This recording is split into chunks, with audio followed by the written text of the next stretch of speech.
¿En qué momento la escuela dejó de ser ese refugio seguro? De pronto, la puerta del salón se abrió de golpe y entró un pastor alemán de un brinco, acompañado de 2 policías con la mano puesta en la pistola. Tenemos razones para creer que alguien aquí provocó 20 sobredosis en la prepa local, soltó el policía más corpulento, con su placa en el pecho donde decía Sargento Scream. El dealer está aquí y nuestro perro nunca falla. ¿20 sobredosis? Eso había pasado la semana pasada, pero en la prepa contraria. 3 chavos murieron. Salió en todos los noticieros. Pastillas adulteradas con fentanilo, igualitas al Adderall. Entonces, ¿qué hacían los policías aquí? No pueden solo así, empezó a decir la maestra Griffin levantándose de su escritorio. Siéntese, señora, o la arresto por obstaculizar, la cortó el sargento Scream, seco. Ella se dejó caer de vuelta en la silla, blanca del susto. El perro, que traía su placa de K9 Thor, comenzó a recorrer el salón con una precisión casi de máquina, la nariz a nada de las mochilas y cada paso medido. Los alumnos se hacían chiquitos contra el respaldo. Algunos hasta levantaban los pies, como si el piso quemara. Amy Johnson ya estaba llorando, sin hacer ruido. Darren Whitmore, ese al que todos ubicaban porque vendía mota atrás del gimnasio, temblaba tanto que el sudor le chorreaba sobre el examen. El perro se detuvo en su pupitre, olfateó un par de veces y luego siguió de largo. Thor se fue acercando a mi fila.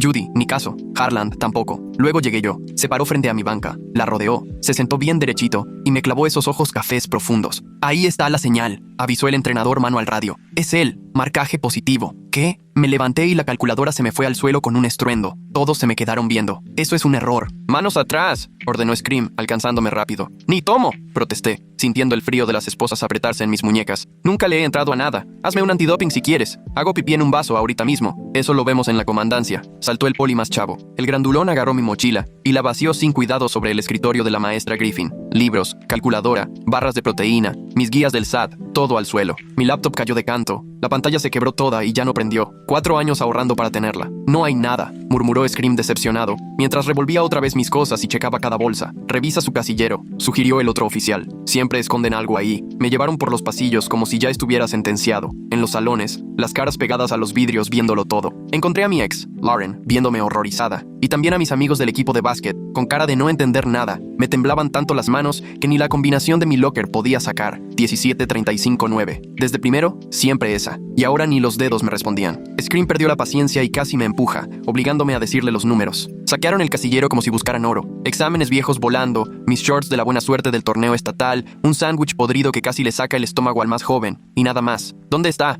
me gritó Scream jalándome de la camisa, tan cerca que sentí su aliento a cigarro y café directo en la cara. ¿Dónde la escondiste? No sé de qué me habla. Solo estudio, juego básquet, me regreso a mi casa. Nadie es tan limpio, soltó el otro, malicioso. Thor volvió a olfatearme, pero ahora estaba fuera de sí. Ladraba y brincaba. El entrenador apenas lo podía contener. Sea lo que sea, lo acaba de tocar. Es el marcaje más fuerte de Thor en 2 años. «¿Lo vas a soltar? Ya me cansaste», gruñó Scream, y me jaló de nuevo frente a los lockers. ¿Viste a los 3 que murieron? Sus papás están organizando funerales, no graduaciones. Es por tu culpa. Ni los conozco, dije, casi llorando. «¡El carro!», soltó de repente Scream. «¿Dónde tienes el coche?» «En la zona azul, pero...» Me arrastraron hasta la entrada principal, y toda la escuela miraba desde las ventanas. Veía los celulares grabando, ya sabiendo que me iban a subir a Insta. En el estacionamiento me obligaron a señalar mi coche, el Mitsubishi viejito que mis papás me dieron en mi cumpleaños. Azul marino, abollado de una esquina porque apenas estaba aprendiendo a manejar. Pero Thor lo ignoró, como si ni existiera. En cambio, se volvió loco frente a un BMW blanco que estaba 3 lugares más allá. Quería subir por la puerta, ladrando y arañando como si adentro hubiera carne fresca. Aunque estaba entrenado para no dañar carros, no lo podían controlar. «¡Ábrelo!», exigió Scream, jalándome hacia el BMW.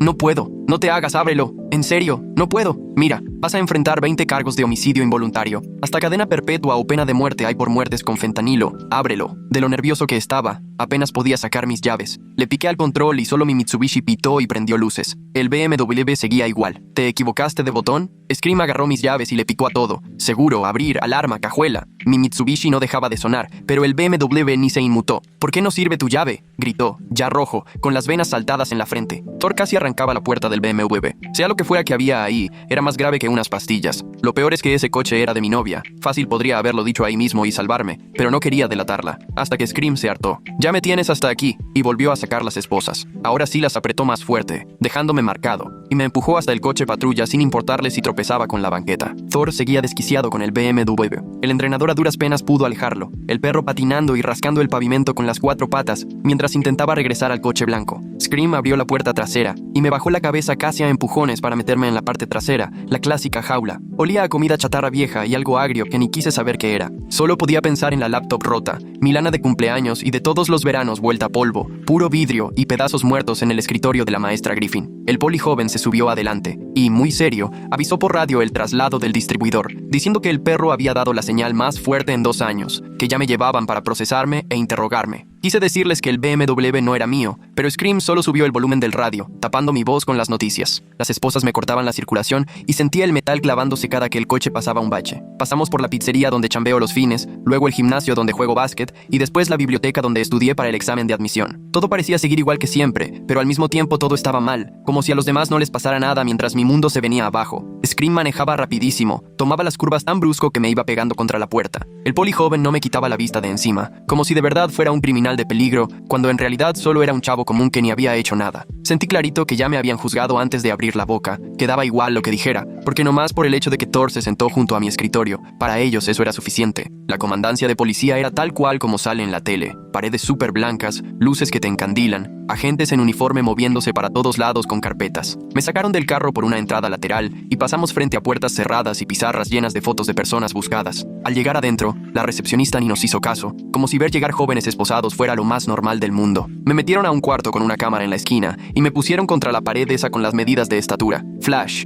voltéate a la izquierda. Flash, a la derecha. Flash. La luz me lastimaba horrible, y seguro salí con cara de súper culpable en todas las fotos, aunque yo no había hecho nada. De ahí siguieron las huellas, que si los dedos embarrados en tinta, y luego presionados uno por uno en unas tarjetas. La poli que me las tomó ni me volteó a ver, solo me jalaba de los dedos, toda indiferente, como si fuera cualquier cosa y no una persona. Me quitaron el celular, la cartera, las llaves, mi reloj, todo lo que traía encima, y lo echaron a una bolsa de plástico transparente con un número escrito con plumón negro. La dejaron ahí en el mostrador, y yo solo pensaba que hacía 2 horas estaba haciendo mi examen de mates, y ahora me traían como criminal. Los focos que usaban hacían que todo se viera gacho, súper frío, sin una sola sombra, puro resplandor blanco que remarcaba cada raspón en la pared y cada mancha ahí tirada en el piso. Todo mi mundo se puso de cabeza nomás porque un perro se sentó junto a mi escritorio. Me llevaron por otro pasillo a un cuartito chiquito, con una mesa de metal atornillada al piso y 2 sillas de esas incómodas como de cafetería. Uno de los polis me quitó las esposas y me dijo que me sentara. Luego salió y cerró la puerta. El clic de la chapa me hizo sentir un nudo en el estómago. La mesa estaba toda rayada, seguro por otros que se sentaron aquí antes que yo, y me pregunté si alguno de ellos también era inocente. El reloj colgado en la pared hacía un ruido espantoso. Cada tic-tac parecía que duraba siglos. Yo pensaba y pensaba cómo iba a explicar lo del BMW, cómo decir que no era mío sin echar de cabeza a Viviana. Si decía que era de ella, seguro iban tras ella, y aunque yo estaba muerto de miedo, no quería ser ese tipo de persona que traiciona a su novia. Pero si no decía nada, iban a pensar que algo escondía, que tampoco era mentira. La silla era incomodísima, puro fierro duro, no había manera de estar a gusto, y traía la espalda hecha pedazos. Vi el reloj pasar de las 2:47 a las 3:15, luego 3:30 y después a las 4. Mi mamá ya iba a salir del trabajo y seguro iba a marcarme, y cuando no le contestara se iba a preocupar muchísimo. Hacía tanto frío en ese cuartucho que hasta me parecía ver mi aliento, aunque igual y era nomás el puro miedo. De repente se abrió la puerta y entró otro poli, más grande que Scream, pero este traía traje en vez de uniforme. En la placa traía el nombre de Detective Malone y llevaba una carpeta gruesa. La puso justo en medio de la mesa. Se sentó frente a mí y abrió la carpeta con toda la calma del mundo, dejándome sudar frío. Luego sacó una tarjeta de su saco y empezó a leerme mis derechos, lento y clarito, como explicándole a un niño chico. Me preguntó si entendía que tenía derecho a quedarme callado. Asentí con la cabeza. Después si entendía que todo lo que dijera podía usarse en mi contra, y otra vez asentí, y luego que podía pedir un abogado, y aunque mi cabeza estaba a 1000 por hora, solo volvía a asentir, porque la neta ni me entraba lo que me decía. Sus palabras me sonaban como si no fueran para mí, como si todo le estuviera pasando a otra persona y yo lo viera desde fuera. Malone guardó la tarjeta y me vio con una cara diferente a la de Scream, no como quien te tiene coraje, más bien como si estuviera decepcionado. Sacó 3 fotos de la carpeta y me las acercó por la mesa. Eran fotos escolares, de esas con fondo azul donde todos salen medio raros porque no saben cómo posar. 3 chavos sonrientes, seguro las tomaron al inicio de año, cuando todavía pensaban que todo iba a estar bien. Malone señaló a la primera y dijo que se llamaba Sarah Millard, tenía 17, y quería estudiar ingeniería en la estatal. Apuntó a la segunda, Ethan Williams, 18 años, ya con beca de fútbol americano y todo. La tercera era Lauren Rodríguez, de 16, soñaba con ser doctora. Luego Malone soltó que los papás de esos chavos estaban organizando funerales en vez de sus fiestas de graduación. Contó que la mamá de Sarah la encontró morada en su cuarto, que el papá de Ethan le dio reanimación 20 minutos pero ya era demasiado tarde, que Lauren murió en el hospital con tubos en la garganta y su familia viéndola. Las fotos seguían ahí y yo no podía dejar de verles las caras. Le dije que sentía un montón lo que les había pasado, aunque la voz se me quebró toda. Le expliqué que ni idea quiénes eran, que nunca los había visto, que ni siquiera tenía amigos en esa otra escuela. Malone se recargó en la silla y preguntó por qué Thor había marcado sobre mí 2 veces si yo era inocente, que los perros antidrogas nunca se equivocan, menos Thor, que llevaba años entrenado y una pila de casos. Le dije que no sabía, que chance se confundió o olió otra cosa, pero mientras lo decía me escuchaba cero convincente, como si estuviera inventando. Malone seguía viéndome con esa mirada de decepción, como queriendo creerme pero no pudiendo. Me preguntó si no convivía con alguien que estuviera en drogas, o si podía ser que tocara algo sin darme cuenta. Le juré que no, que yo solo estudiaba, jugaba básquet y me regresaba a casa. Así era mi rutina y punto. Apuntó algo en su libreta y hasta se escuchaba fuerte el ruido de la pluma en ese silencio. Luego sacó de la carpeta otras fotos, estas del BMW blanco, de todos los ángulos, detalles de la puerta, placas, cajuela. Me las puso enfrente y preguntó de quién era el carro. Traté de decir algo pero no me salió ni una palabra. Solo vi las fotos pensando en Viviana, en su cara de miedo cuando me pidió que no dijera nada. Tardé tanto en contestar que Malone me clavó la mirada más intensa que antes. Luego se inclinó hacia mí y dijo: proteger a alguien que vende algo que mata chavitos te pone al mismo nivel que el que lo vende. Dijo: 3 familias están enterrando a sus hijos porque alguien les vendió veneno, y si yo sabía quién era y no decía nada, era como ayudar a un asesino. Las fotos seguían ahí, frente a nosotros, y yo sentía cómo se me encendía la cara, cómo la culpa se me pintaba en el rostro aunque no hubiera hecho nada malo. Malone no dejaba de observarme, esperando verme quebrar. Pedí un abogado, y mi voz sonó más temblorosa de lo que me hubiera gustado. Toda su expresión cambió. De verse decepcionado pasó a endurecerse y enfriarse por completo. Se levantó tan brusco que la silla chilló fuerte contra el piso. Dijo: eso es tu derecho, pero así solo pareces culpable. La gente inocente normalmente quiere ayudar para aclarar estos casos, no esconderse detrás de un abogado. Luego remató: si en verdad te importan esos niños muertos, dime todo lo que sepas ahorita. Agarró su carpeta, se encaminó a la puerta, pero antes de salir se volteó y me soltó: piensa bien en qué clase de persona quieres ser, si alguien que ayuda a atrapar asesinos o alguien que los encubre. Salió y volvió a cerrar la puerta, esta vez con seguro. Al ratito llegaron 2 policías distintos y me escoltaron por más pasillos, hasta una celda al final de un corredor muy largo. Olía a cloro con sudor y algo más raro, imposible de identificar. Había una banca de metal junto a la pared y en la esquina un baño sin asiento y sin pizca de privacidad. En las paredes se veían rayones, nombres, fechas y puras groserías grabadas. Uno de los policías me quitó las esposas y me dijo: siéntate, y luego azotó la puerta de la celda, haciendo retumbar todo el pasillo. Me senté en la banca fría, aunque traía puesto el pantalón de mezclilla, y me cubrí la cara con las manos, tratando de organizar mis ideas. ¿En qué momento pasé de querer proteger a Viviana a terminar acusado de asesinato? ¿Cómo es posible que una mañana de clases de matemáticas acabara aquí, en una celda que apestaba a orines y químicos? No dejaba de pensar en la advertencia de Thor, la manera en que se metió a mi salón y se sentó tan confiado, las fotos de los 3 niños muertos y sus caritas de foto escolar, la mirada decepcionada de Malone, la cara roja y rabiosa de Scream, toda la escuela viendo por las ventanas mientras me sacaban esposado, mi laptop destruida y mi mamá que ni siquiera imaginaba que su hijo estaba preso. El reloj afuera marcaba las 5:30 y no dejaba de preguntarme cuánto tiempo me podrían tener ahí, si alguien iba a venir, si apenas era el inicio del desastre. Más o menos a las 7:30 apareció un guardia en la puerta y me avisó que podía hacer mi llamada. Sentía las piernas muy flojas mientras iba hacia el teléfono en la pared y tuve que marcar 3 veces el número de mi mamá porque no le atiné a los botones de lo nervioso que estaba. Cuando por fin contestó, su voz sonaba cansada por el turno en el hospital. Abrí la boca, pero no me salió la voz. Volvió a decir bueno, ya con tono preocupado, y por fin le alcancé a decir que estaba en la policía del condado y que me habían arrestado. Me preguntó qué había pasado y si estaba bien. Su voz se hizo rápida y aguda de la angustia, y le contesté que sí, que estaba bien, pero que pensaban que yo vendía droga y si podía venir por mí. Me dijo que salía inmediatamente, que no hablara con nadie hasta que llegara ella. El guardia me regresó a la celda. Me senté de nuevo en la banca de metal y me puse a contar los rayones en la pintura, tratando de no pensar en lo asustada que se oía mi mamá, una voz como nunca la había escuchado. 40 minutos se sintieron como 4 horas, pero al fin el mismo guardia regresó y me llevó por más pasillos hasta la zona de visitas, donde todo era de vidrio y teléfonos pegados a la pared. Cuando llegué, mi mamá ya estaba esperando del otro lado, todavía con el uniforme de enfermera y la bolsa apretada en las manos.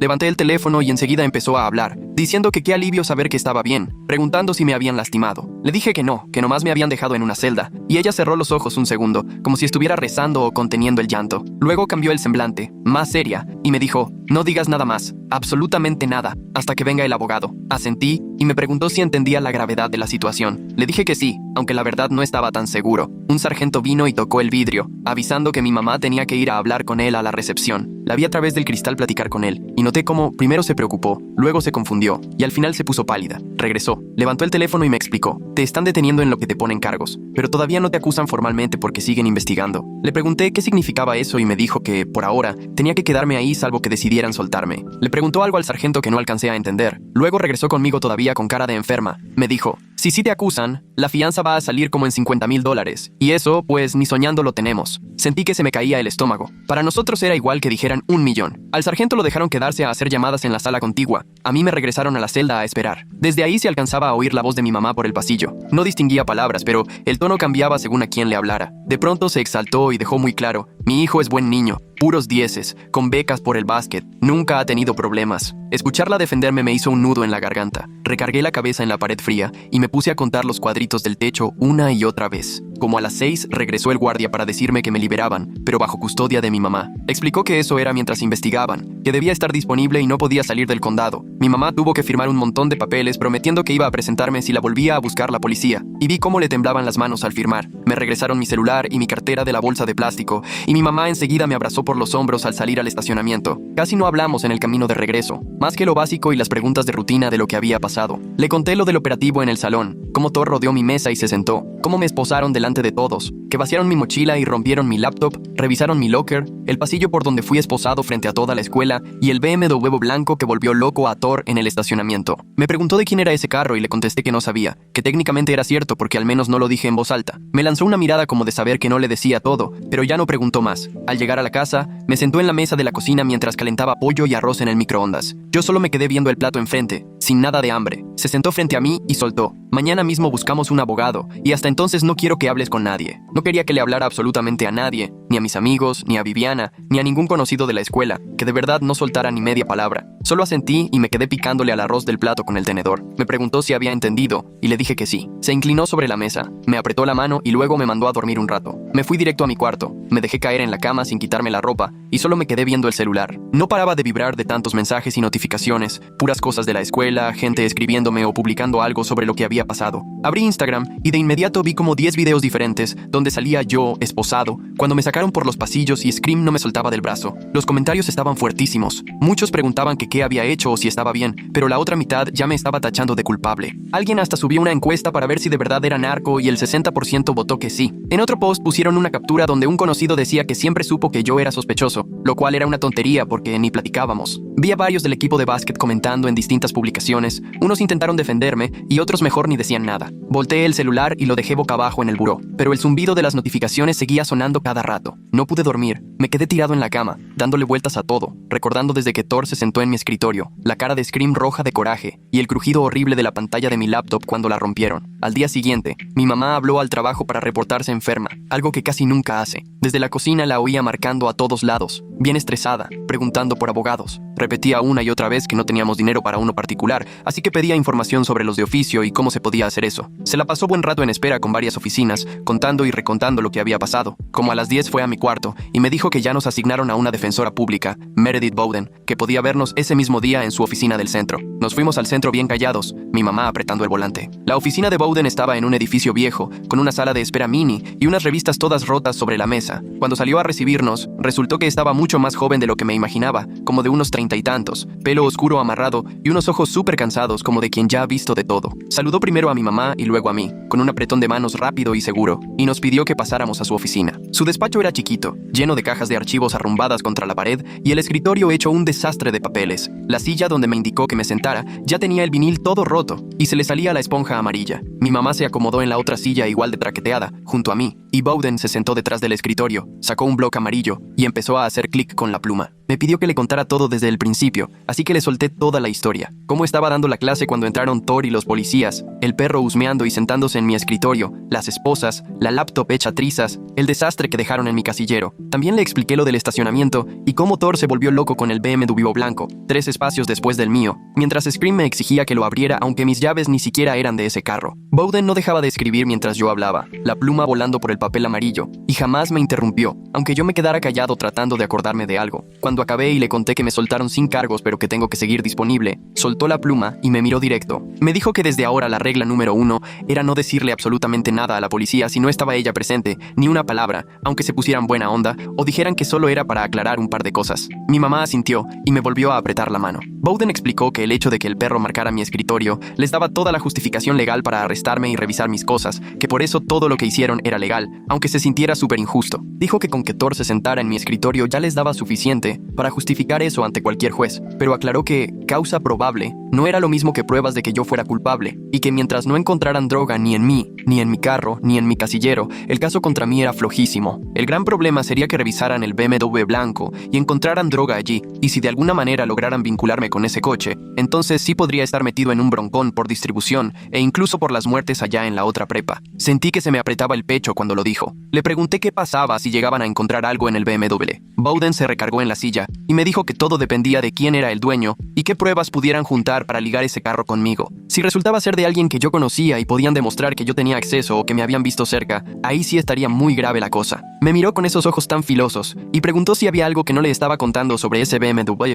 o si había alguna razón para que Thor me marcara a mí. Se me revolvió el estómago y sentí la mirada pesada de mi mamá desde un lado. Negué con la cabeza y le dije que no. De verdad, yo no tenía idea de lo que había en el carro de Viviana. Bowden me sostuvo la mirada como queriendo escarbarme el cerebro, luego solo asintió y apuntó algo más. Nos dijo que iba a pedir el expediente para revisar exactamente qué pruebas tenía la policía y que sobre eso veríamos. Mi mamá le dio las gracias un montón de veces antes de que saliéramos. El camino de regreso fue puro silencio y tensión. Mi mamá no dejó de apretar el volante y ni siquiera puso el radio como siempre hace. Cuando llegamos, me hizo sentarme en la mesa de la cocina, aunque ya ni tenía hambre y casi era hora de cenar. Calentó un poco de pollo con arroz de otro día y me puso el plato justo enfrente. Luego ella se sirvió otro, pero ni lo probó. Me recalcó de nuevo que no le contara nada a nadie del caso, ni a nadie de la escuela, ni a mis amigos, y mucho menos a alguien relacionado con el BMW. Asentí y otra vez solo le di vueltas al arroz con el tenedor. Me volvió a preguntar si le había entendido y le contesté que sí. Se inclinó de nuevo, me apretó la mano y me dijo que me fuera a dormir. Me metí a mi cuarto, me seguía acostando con la ropa puesta, viendo el celular. Los mensajes y notificaciones no paraban. Todos de la escuela preguntando o subiendo cosas sobre lo que había pasado. Esa noche recibí un mensaje de Viviana pidiéndome que la viera en nuestro punto de siempre, el estacionamiento del súper. Me quedé viendo el mensaje un rato largo,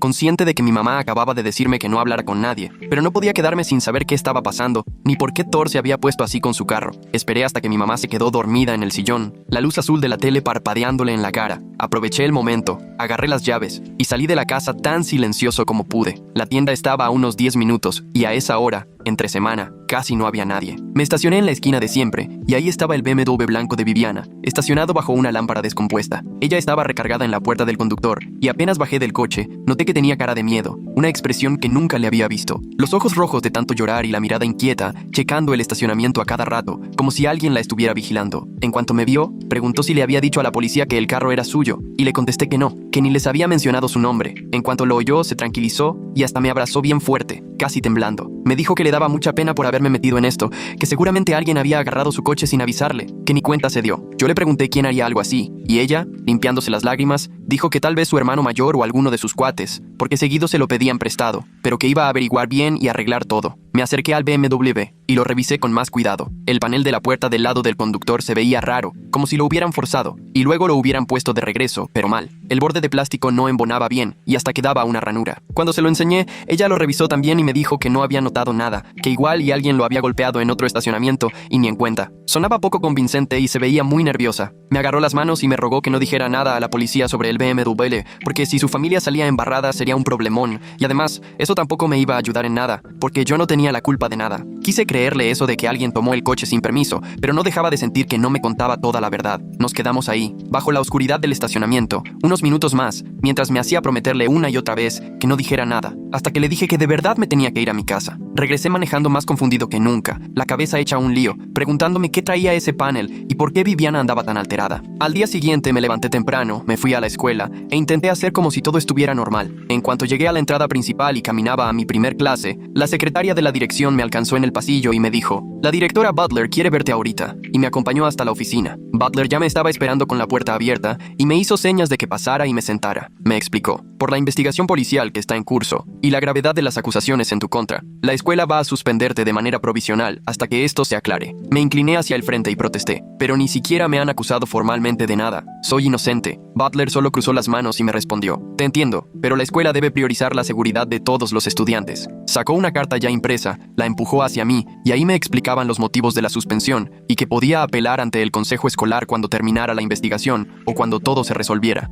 Tomé la carta, me temblaban las manos y le pregunté cuánto iba a durar la suspensión. Butler contestó: no puedo darte una fecha exacta, depende de cuánto tarde la investigación. Se levantó casi dándome a entender que la reunión había acabado y me ordenó: tienes que salir del campus ya. Si vuelves antes de que se levante la suspensión, se te considerará intruso. Salí de la oficina sin decir más, y el pasillo se hizo eterno mientras caminaba hacia la puerta principal, escuchando el eco de mis propios pasos en los casilleros. Por las ventanas, vi a varios mirándome, unos señalando, otros sacando el cel. Un grupo de chavos de segundo, que ni al caso conocía, pegó la cara al vidrio de su salón y hasta uno me tomó foto. Cuando crucé la puerta principal, sentí la cara ardiendo y las manos me temblaban tanto que arrugué la carta de suspensión de lo fuerte que la apretaba. Al salir, el sol de la mañana pegó durísimo y caí en cuenta que para la hora de la comida ya todo mundo iba a saber que me habían corrido. El celular empezó a vibrar en el pantalón. Seguro eran capturas de pantalla de mí caminando por los pasillos, ya regadas por todas las redes. Llegué a mi carro y me quedé sentado en el asiento del conductor al menos 10 minutos antes de poder poner la llave y encenderlo. Cuando salí del estacionamiento, todavía vi varios teléfonos grabándome desde el área de los de último año. Sabía que en menos de una hora la historia iba a estar en Instagram, todos diciendo que al supuesto narco ya le habían hecho justicia. Manejé a mi casa y me hundí en el sillón mirando a la nada hasta que el celular sonó como a las 2. Vi el nombre de Coach Beck en pantalla y sentí el estómago hecho nudo antes de contestar. Ella solo preguntó: ¿cómo estás? Y yo dije: bien, aunque los dos sabíamos que era mentira. Se quedó callada unos segundos y luego soltó: tengo que sacarte del equipo de básquet mientras dure la investigación. Sonaba realmente triste, pero me explicó: la escuela no puede dejar que alguien bajo investigación por narcotráfico juegue los partidos. Justo la próxima semana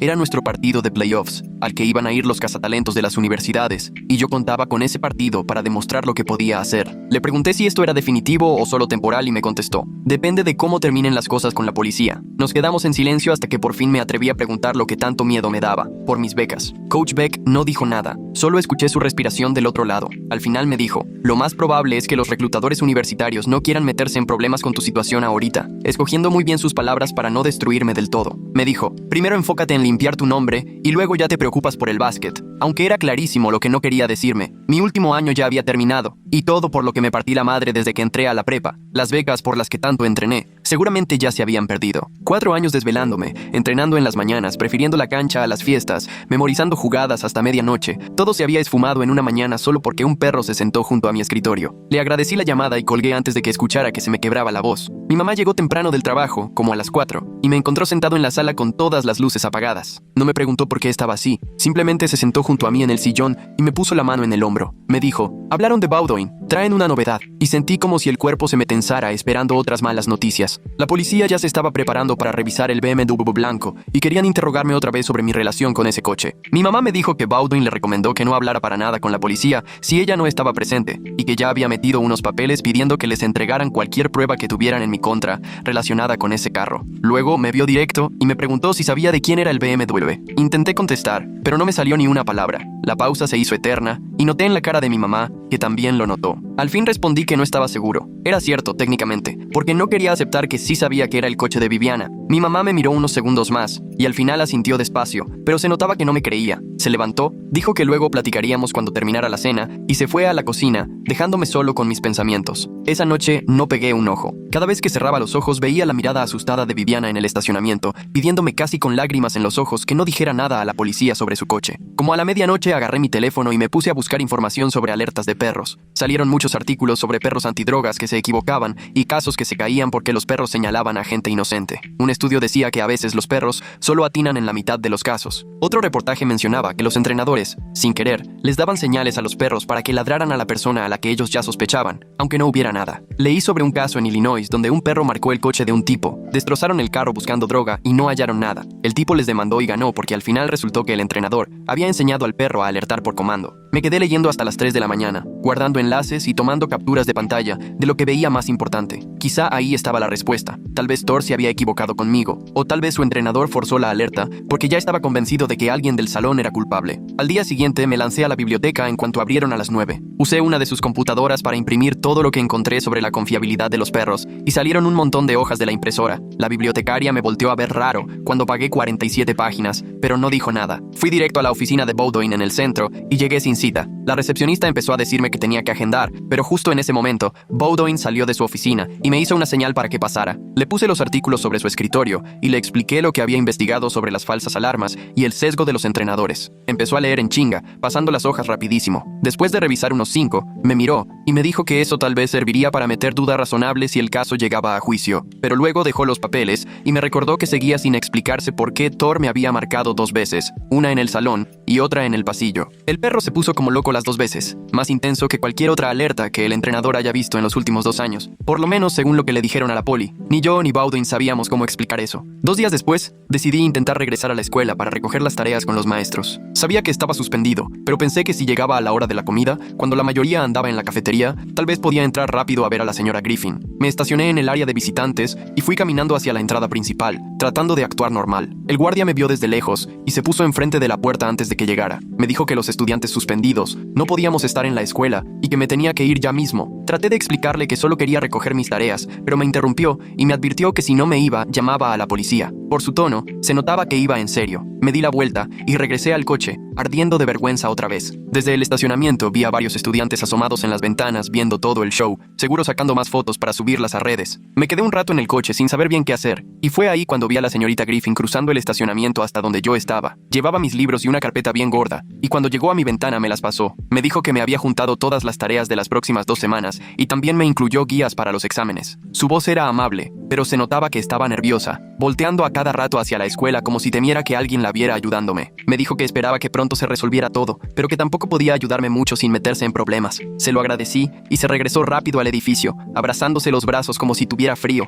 aunque hacía calor. Me fui a la casa con los libros en el asiento del copiloto, sintiéndome más solo que nunca. Esa tarde, acostado en mi cama revisando el celular, me llegó una notificación de mensaje privado de Lauren. No hablábamos desde que cortamos hace 3 meses, así que al ver su nombre sentí que el corazón se me salía. Abrí el mensaje y me contó que había visto algo raro la noche antes del operativo. Se había quedado tarde en la escuela por lo de la revista y vio a Viviana discutiendo con un tipo más grande, junto al BMW blanco, como a las 10 de la noche. Estaban moviendo cajas de la camioneta del hombre al coche de Viviana y ella se veía súper nerviosa. El tipo era alto, tenía barba y manejaba una troca negra. Lauren tomó una foto porque todo le parecía sospechoso, pero no le dio importancia hasta que pasó la redada. Me la mandó y vi clarito a Viviana parada junto a su BMW, mientras un tipo que no conocía metía una caja a la cajuela. En cuanto vi la imagen, las manos me empezaron a temblar. Era la prueba de que alguien más había tenido acceso al coche de Viviana y de que lo que sea que estuviera ahí, alguien más lo había puesto. Pero también dejaba claro que Viviana sí sabía, porque estuvo ahí cuando pasó. Le tomé captura al mensaje de Lauren y a la foto. Sin saber qué hacer, la cabeza hecha un nudo. Me quedé horas viendo ese screenshot esa noche, con el dedo sobre el botón de borrar varias veces. Por un lado quería hacerme el que no había visto nada, proteger a Viviana como me pidió, pero por el otro solo podía pensar en la cara de Scream en el estacionamiento, repitiendo que esos 3 chicos tenían ya funerales encima. Como a las 2 de la mañana, por fin me armé de valor y le escribí a Bowdoin, preguntando si podía verla en la mañana. No tardó nada en responder y me dijo que llegara a su oficina a las 8. Esa noche casi no dormí, repasando en mi cabeza la foto de Viviana parada junto al BMW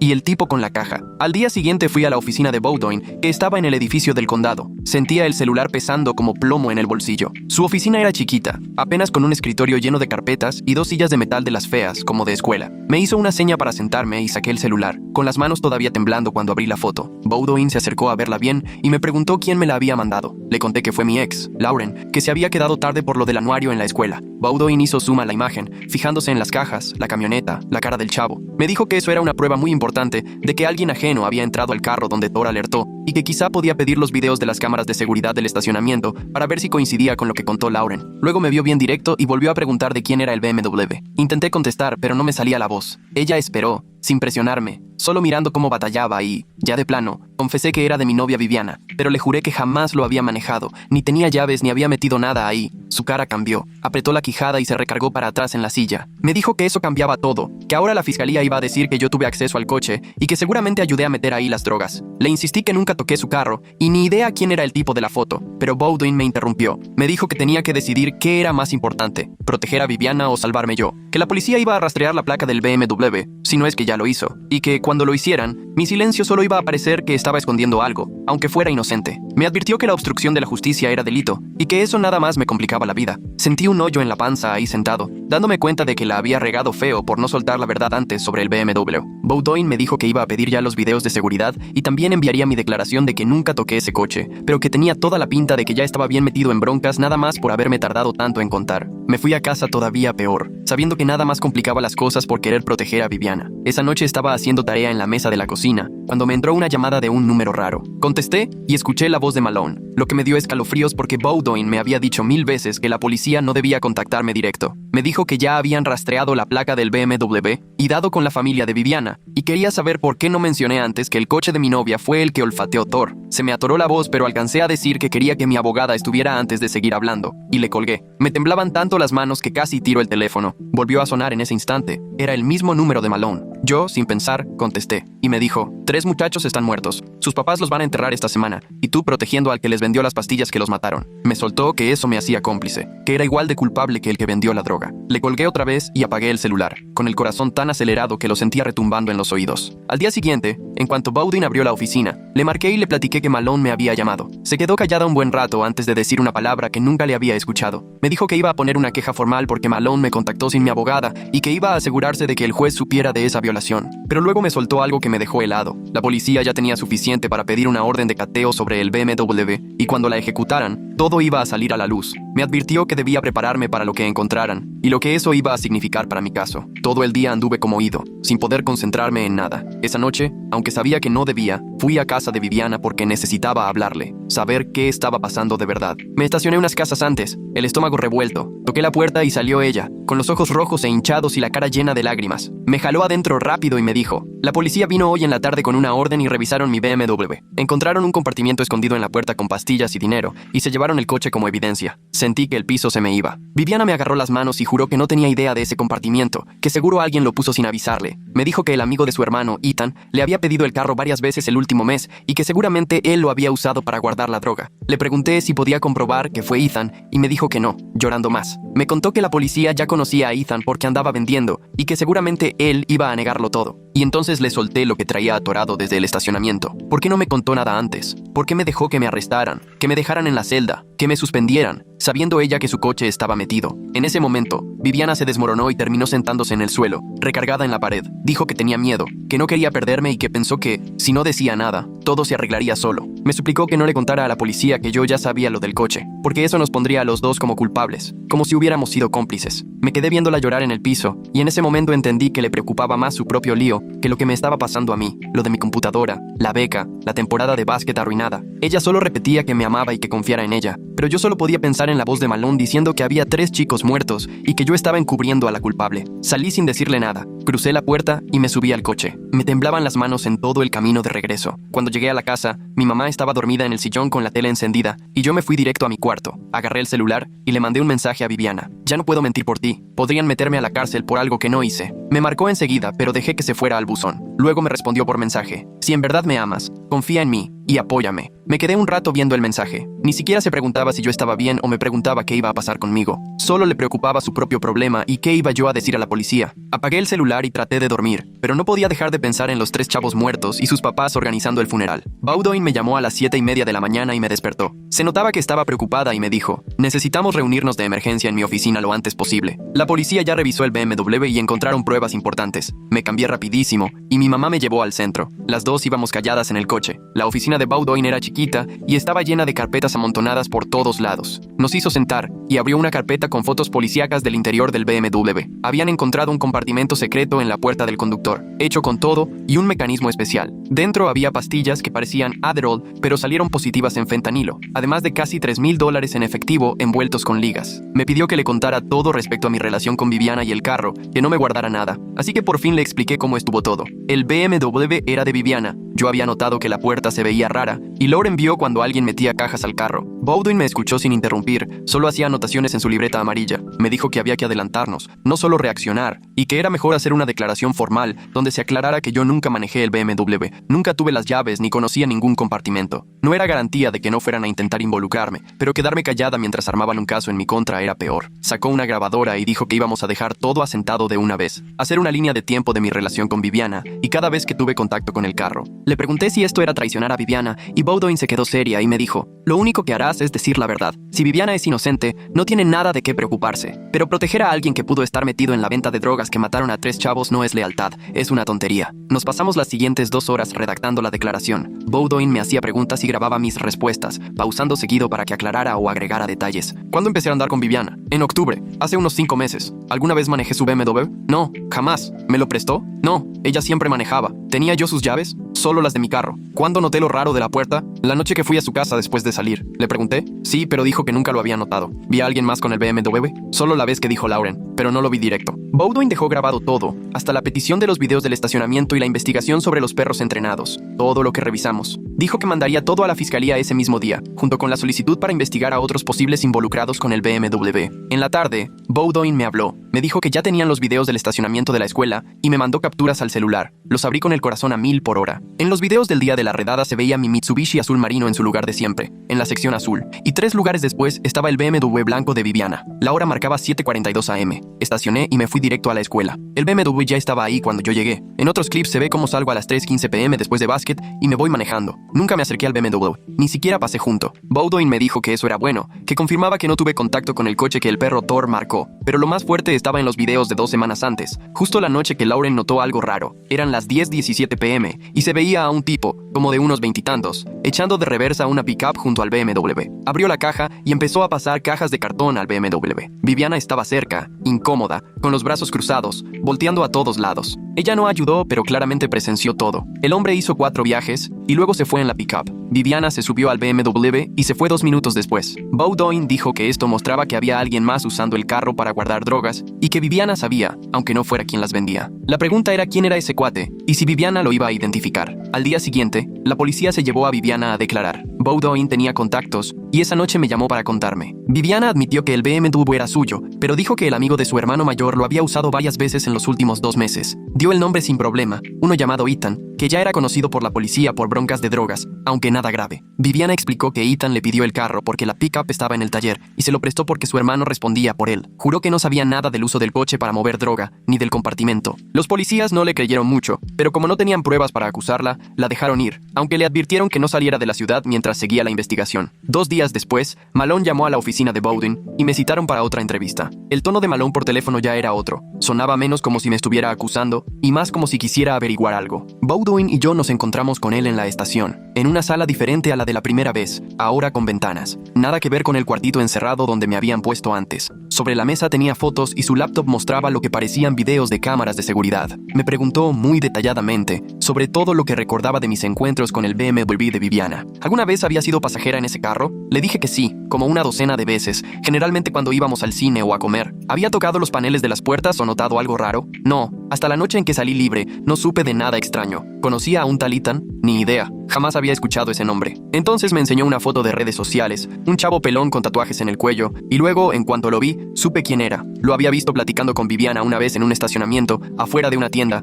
pero nunca hablé con él ni me lo presentaron. Bowdoin sacó toda la evidencia que reunimos en la carpeta. El video de la separación entre mi Mitsubishi y el BMW el día de la redada. El video de seguridad donde aparece Ethan cargando cajas y Viviana cerca. La investigación sobre el perro Thor, que demostraba cuántas veces se había equivocado, y mis declaraciones insistiendo que no era culpable. Bowdoin le explicó que no existía ninguna prueba real que me vinculara a las drogas, aparte de la alerta del perro, que pudo haber sido error o hasta contaminación, porque anduve cerca de Viviana y ella sí tuvo contacto con Ethan mientras él andaba con la mercancía. Malone escuchaba y tomaba nota, serio, sin mostrar nada en la cara. Dijo que ahora ya iban tras Ethan y lo estaban vigilando. Si resultaba ser el dealer, pronto lo descubrirían. Me explicó que todavía yo seguía en la lista de sospechosos, pero que ya estaban explorando otras pistas. Bowdoin preguntó si eso significaba que no me pensaban acusar, y Malone contestó que no podía prometerlo, pero que las pruebas cada vez me descartaban más y todo apuntaba a Ethan. Salimos de la estación y por primera vez desde que Thor puso sus patas en mi escritorio, sentí que podía respirar, un poquito, aunque Bowdoin me advirtió que todavía no bajara la guardia, porque esas cosas cambiaban en un segundo. 2 días después, estaba en mi cuarto tratando de ponerme al corriente con las tareas cuando sonó el teléfono y vi que era Bowdoin. Al ver su nombre en la pantalla, se me hizo un nudo en la panza.